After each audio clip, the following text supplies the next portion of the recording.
जे शिंदे साहेबाचं दरवेळेला असायचं की माझी लाडकी बहीण किंवा माझा कार्यकर्ता याला न्याय द्यायचं जी काही भूमिका असायची ती त्यांनी आज तुम्ही पाहत असाल ती उठवलेली आहे। म्हणून माझ्यापेक्षा ज्योतिताईचं काय मत आहे याला ते त्यांच्याकडून जर आपण ऐकलं तर मला वाटतं बरं होईल। परंतु आज अधिकृतपणे ज्योतिताई वाघमारे या राज्यसभेच्या उमेदवार आहेत। एक मिनिट आज खूप अभिमानाची गोष्ट आहे की ज्या माननीय एकनाथ शिंदेजी यांनी लाडकी बहीण योजना सुरू केली आणि लाडक्या बहिणींचा पूर्ण महाराष्ट्रभर एकनाथजी शिंदे यांना आपला भाऊ मानला आणि अशा एका लाडक्या बहिणीला डॉक्टर ज्योती वाघमारे यांना राज्यसभेची उमेदवारी दिल्यामुळे महिला वर्गामध्ये शिवसेनाच्या अत्यंत आनंदाचं वातावरण आहे आणि आता 2च दिवसांनी महिला दिवस पण आपण साजरा करत आहोत। त्यामुळे ज्योती वाघमारे सारख्या एक उच्च शिक्षित ज्या PhD आहेत, त्या प्राध्यापक देखील होत्या, नेट सेट क्वालिफाईड आहेत, रिसर्च बॅकग्राऊंड पण आहेत, त्यामुळे एक अशा पद्धतीचं एक व्यक्तिमत्व राज्यसभेवर जाण्याची संधी त्यांना प्राप्त झालेली आहे आणि त्याबद्दल सर्व आज आम्ही महिला आमदार इकडे आहोत, महिला पदाधिकारी देखील इथे आहोत। त्यांनी आज उमेदवारी अर्ज भरला आणि त्यांना आम्ही मनापासून शुभेच्छा देतो। ही निवडणूक बिनविरोध आहे असं समजावं का आता, कारण काही होऊ शकतं असं सुद्धा बोललं जाते शेवटच्या आमच्यातर्फे आमच्या पक्षातर्फे ही निवडणूक बिनविरोध व्हावी यासाठी पूर्ण प्रयत्न केला गेलेला आहे आणि मला वाटतं दरवेळेला शेवटच्या टप्प्यामध्ये ही निवडणूक बिनविरोधच होत असते। या निवडणुकीमध्ये एखादा फॉर्म एक्स्ट्रा टाकून घोडे बाजाराला आम्हाला सपोर्ट करायचा नाही, म्हणून आम्ही आणि एकनाथ शिंदे साहेबांनी सुद्धा हीच भूमिका घेतलेली आहे की ह्या निवडणुकी ही बिनविरोध झाली पाहिजे। त्यासाठी ते जे काही सहकार्य असेल ते शिंदे साहेब करायला तयार आहे। इच्छुक खूप जण होते, 7-8 नावं इच्छुकांमध्ये होती, काही वरिष्ठ नेते होते, त्यामध्ये अवघड होतं हे नाव जाहीर करणं किंवा हा निर्णय घेणं। शिंदे साहेबांची भूमिका पहिल्यापासून ठरलेली आहे। अनेक इच्छुक होते, अनेक जण मान्यवर होते, ते कमी होते अशातला भाग नाही, ते कोणत्या याच्यामध्ये त्यांना घेऊ नये अशातला काही भाग नव्हता।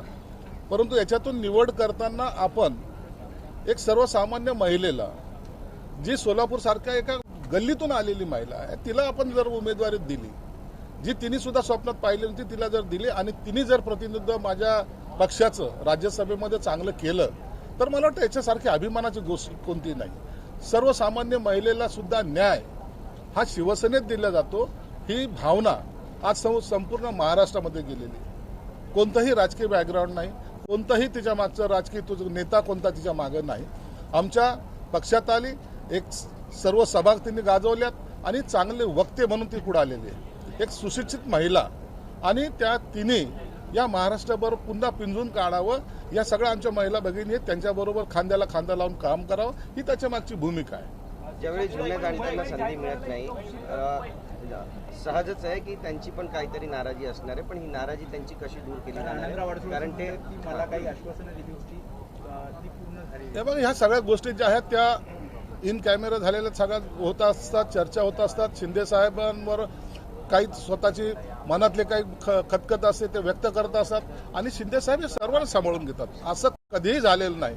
शिंदे साहेबांनी कोणत्याही नाराज कार्यकर्ता असेल त्याला कधी वाऱ्यावर सोडलेलं नाही, सर्वांना सांभाळून घेतले, ही त्यांची भूमिका असते। म्हणून शिंदे साहेबांवर विश्वास ठेवून सर्वजण आम्ही काम करतोय आणि म्हणून त्यांची सुद्धा नाराजी दूर केली जाईल।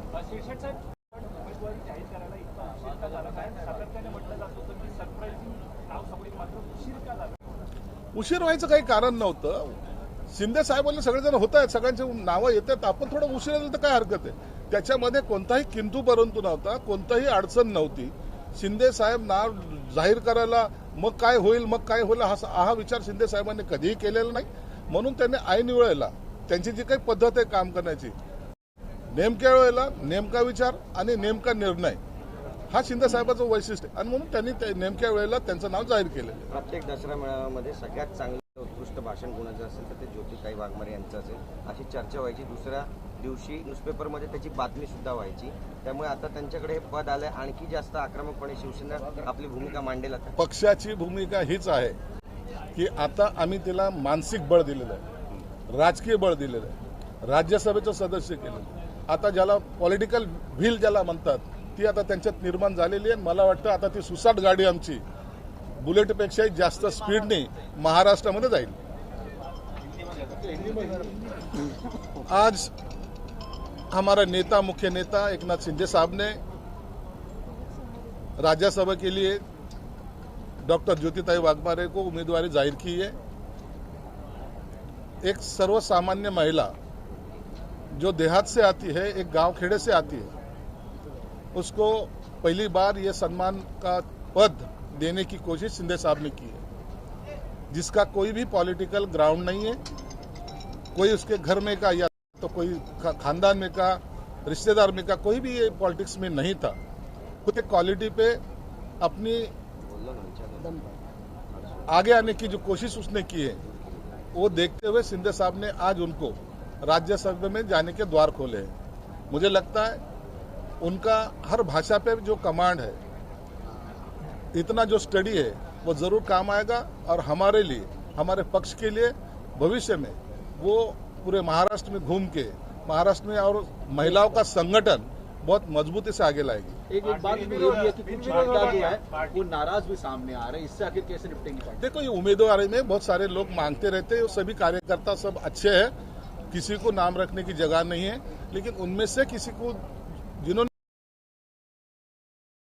थोड़ा हार्ड जाता है, लेकिन उसमें भी शिंदे साहब ने एक अच्छा निर्णय लिया. जो नाराज है उनको भी शिंदे साहब समझाएंगे और उनकी नाराजगी भी दूर करेंगे. होने की संभावना है? नहीं, बिल्कुल विरोध नहीं होगा. अपने अपना बिन विरोध तो जरूर होगा. ये इलेक्शन जो है ये बिन विरोध होने की चांसेस सबसे ज्यादा है. हम नहीं चाहते कि ऐसे राज्यसभा के इलेक्शन में कोई खरीदी बिक्री का व्यवहार हो, इसलिए ये इलेक्शन जितना स्ट्रेंथ है वो हिसाब से बिन विरोध होगा जरूर. साहब, ज्योति मैडम को पता चला कि उनको उम्मीदवार नहीं होगी? वो खुद अभी वो शौक में से बाहर आई नहीं है. वो अभी बाद में आपको भी इंटरव्यू देगी. उसको अभी भी लगता है कि मैं राज्यसभा का फॉर्म भरा है क्या. यही तो खासियत है. नाही, इथे ते नाही बोलू शकत. सर, संजय राऊत पण राज्यसभेवर आहे, ताईंना पण तुम्ही राज्यसभेवर पाठवता. सामना बरोबरीचा करायचा. संजय राऊत राज्यसभेवर कसा गेला त्याचे वोटर आम्हीच होतो आणि म्हणून त्याच्यात आणि ज्योतिताईमध्ये कम्पेअर करू नका.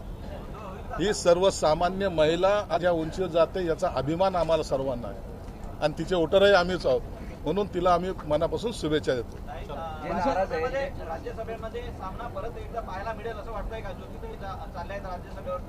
सामना कुणाशी करत असतात? जे सामना करायच्या लायकीचे असले त्यांच्याबरोबर सामना करायचा असतो. त्यांची आता ती उंची राहिलेली नाहीये, त्यांच्याबरोबर आमचा सामना नाहीये. आमचे प्रश्न, महाराष्ट्राचे प्रश्न मांडणं, चांगलं तिथं आपलं प्रतिनिधित्व दाखवणं, एवढंच ज्योतिताईचं काम त्या ठिकाणी राहणार आहे. मनसा जी, आप बताइए, ज्योतिताई को हम अक्सर देख रहे थे, हर एक विषय को लेकर वो आगे आ रही थी मीडिया के सामने, हर एक विषय मार. क्या आप लोग को बात ये पता थी? नहीं, देखिए, ज्योतिताई लगातार काम कर रही है पार्टी के लिए. एक सामान्य कुटुंब से जिसका कोई पॉलिटिकल लेगेसी नहीं है. जिस प्रकार शिवसेना की मैं एक खासियत बताना चाहती हूँ कि सामान्य से सामान्य कार्यकर्ता को बाला साहब ठाकरे के समय से मौका मिलता है, अपॉर्चुनिटी मिलती है. ऐसे बहुत से नाम हम ले सकते हैं और उसी में से मैं भी हूँ. कोई पॉलिटिकल लेगेसी नहीं है, फिर भी मैं यहाँ तक पहुँची हूँ. और देखिए, अभी जो महानगर पालिका के चुनाव हुए तो बीएसटी कमेटी का चेयरमैन कभी किसी महिला को संधि नहीं मिली. तो तृष्णा विश्वास राव जो है बीएसटी की चेयरमैन बनी. पहली बार बीएसटी के इतिहास में एक महिला को ये संधि प्राप्त हुई है और यही शिवसेना की खासियत है. साइना मैडम को कोई बड़ा स्थान मिलने वाला है? शाइना मैडम राष्ट्रीय प्रवक्ता है, अच्छा काम कर रही है और निश्चित है पार्टी, हमारे पार्टी के प्रमुख जो है एकनाथ जी शिंदे, उनकी नजर हर एक के ऊपर रहती है और निश्चित ही हर कार्यकर्ता को कई शाइना जी हम सब पर नजर रखी. राष्ट्रीय प्रवक्ता है वो और निश्चित है सबको मौका मिले. धन्यवाद. तो माझा विषय नाही, तो हा प्रश्न तुम्ही माननीय एकनाथजी शिंदे साहेबांना विचारा. फक्त हे म्हणायचं आहे की एक महिलांचं समर्थन नक्कीच करायचं. आणि आता अभिनंदन ज्योतिताईला. आमचे लाडके नेता आदरणीय एकनाथजी शिंदे एक लाडका भाऊ आहे आणि नेहमीच लाडकी बहीणसाठी त्यांची रक्षा करतात. तर अभिनंदन ज्योतिताईला. हिंदीमध्ये बोलू. हम अभिनंदन एक लाड़की बहन को. मैं मानती हूं कि राजनीति में हमेशा महिला का समर्थन करना चाहिए और हमारे लाड़के भाव आदरणीय एकनाथ जी शिंदे ने हमेशा महिलाओं को प्रोत्साहित किया है, उनको मौका दिया है और यहाँ एक शिक्षित महिला जो ग्रामीण क्षेत्र से आती है उनको एक मौका मिला है.